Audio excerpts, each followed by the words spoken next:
Dear friends, I would like to welcome all of you at the final press conference. Moscow is hosting the Congress of the International Council. It brings together heads of national preparatory committees from across the world, ambassadors of the World Youth Festival 2024, heads of youth and children's organizations.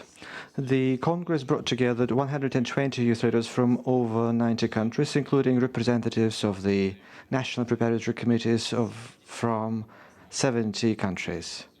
The result of this large-scale work is the outcome resolution adopted by the International Council. And today we're joined by Mr. Denis Ashirov, Deputy Head of the Federal Agency for Youth Affairs, coordinator for preparing the World Youth Festival 2024.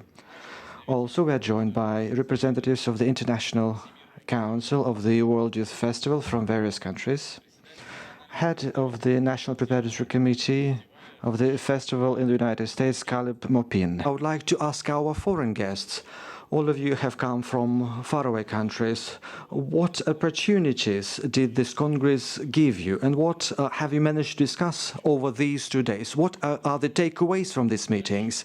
How are you going to use the knowledge and experience gained here in our future work? We will take turns speaking one by one. Caleb, you have the floor.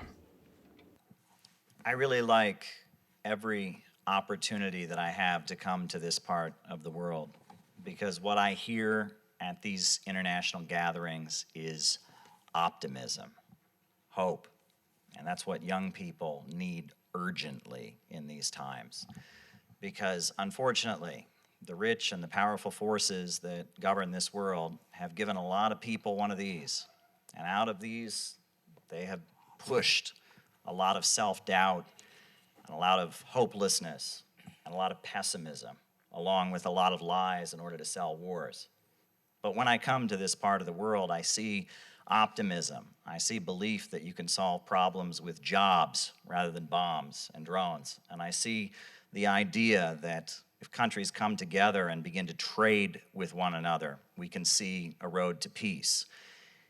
And I must say that, I'm coming as an American. The Center for Political Innovation is our organization. We'll also be coming with the American Student Union and other organizations. But I think that everything we hear at these festivals, this is what America used to stand for. America used to present itself as a land of opportunity and hope and growth. But we have leaders in America that have given up on America's ideals.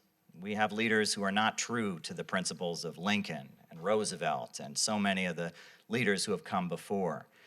And, I think about the young people in the United States who see Joe Biden ask for $100 billion for Israel and for Ukraine, while they're literally unpaving the roads throughout the United States, pulverizing the asphalt, replacing paved roads with dirt roads.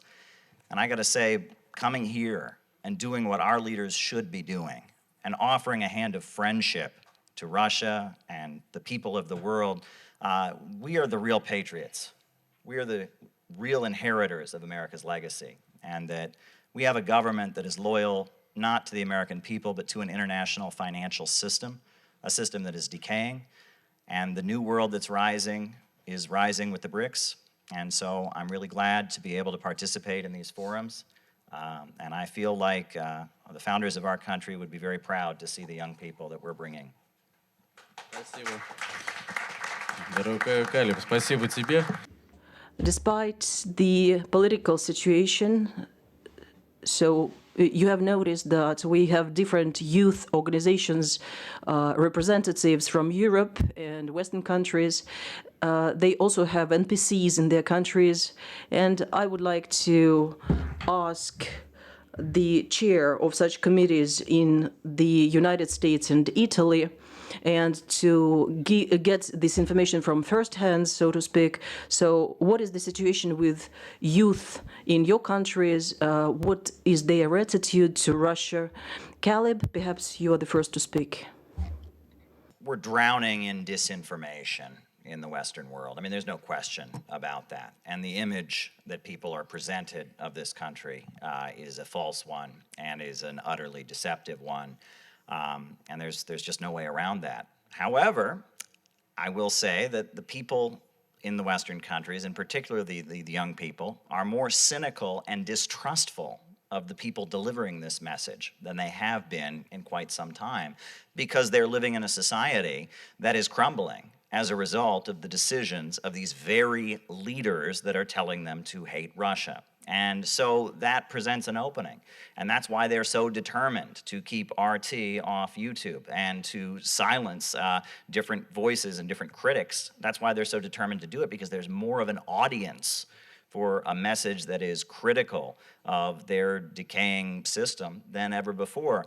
I do want to say this, though. We are quite concerned about the U.S. government retaliating against us for attending the festival. There's a case in the United States now of 3 leaders of something called the African People's Socialist Party, or the Uhuru movement, who've been indicted by the federal government as Russian agents because they attended a conference in Russia 3 or 4 years ago, and they were doing some activism on behalf of the black community, and now they are facing 10 years in prison for allegedly being Russian agents. And we have been doing everything we can to raise awareness about this case, because it is showing that they could retaliate against people just for coming to conferences or just for speaking up and opposing it. And so we are prepared for that. We are preparing, we are speaking with the UN mission of Russia about having a press conference with attorneys prior to our departure in March or in February, and making clear that our travel and our participation in these events is in full compliance with U.S. law. We will not be breaking the U.S. law in any conceivable way, and that it's completely legal to do what Joe Biden should be doing, and reaching out to the people of Russia and reaching out to the people of the world, and not building walls and not putting up sanctions and not isolating people. And I also want to just say this. Youth festivals are very, very important to my organization in particular, the Center for Political Innovation. Every meeting that we have begins with the pledge that was created in 1947 when the World Democratic Youth Federation was formed. Every Zoom call that we do, every conference, we begin with the pledge. We've changed the word youth for people because we have people of all ages, but we begin, we raise our right hands, we pledge that we shall remember this unity forged at the end of the Second World War, not only today, not only this year, this week, but always, and the pledge goes on. But that is such a beautiful pledge that came out of the World Democratic Youth Federation. And I must say that the youth festivals represent the best, not just of this country, but of America. A time when we stood in solidarity with Russia to defeat fascism. And they're trying to erase that from American history. And they also want to erase the fact that Russia came to the aid of Abraham Lincoln and stood with Lincoln in our effort to defeat slavery. Russia supported us in the American Revolution.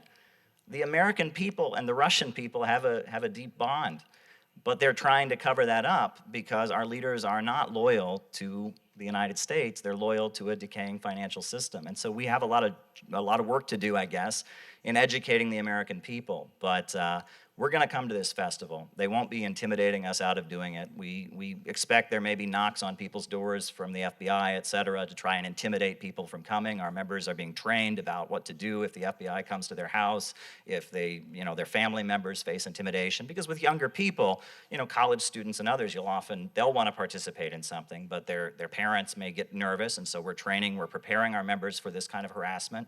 We're coming to Sochi, and no one's going to hold us back. And we're proud of what we're doing. We are the real American patriots. We are fully in compliance with U.S. law, so don't try and stop us. There you go.